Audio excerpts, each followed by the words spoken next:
The PowerStop Performance front brake caliper in red is for those of you that have a 2007 to 2018 JK that need to replace your front calipers and are interested in purchasing a set that have this high temp red coating on it. These are not going to be multiple piston calipers. They're not going to be designed for a larger rotor. So they are going to give you basically a new factory caliper performance. These are remanufactured factory style calipers. So not a huge increase in braking power over factory.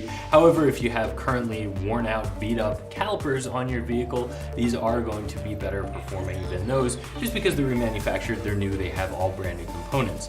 These are going to be a very easy piece to install, 1 out of 3 wrenches. We'll talk a little bit more about that in just a second, but essentially they just bolt into place.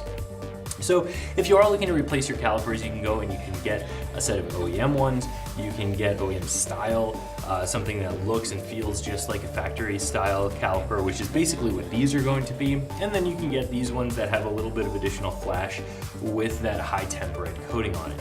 Again, you're gonna pay a little bit more for that coating than you would if you went with an option that was uncoated cast or just regular black. But if you're not interested in painting them yourselves, you want something that comes out of the box ready to bolt up with that coating on it, it's going to be a nice choice. So if you're looking for a red caliper for your JK, I would recommend this choice from PowerStop, and you can find it right here at ExtremeTerrain.com.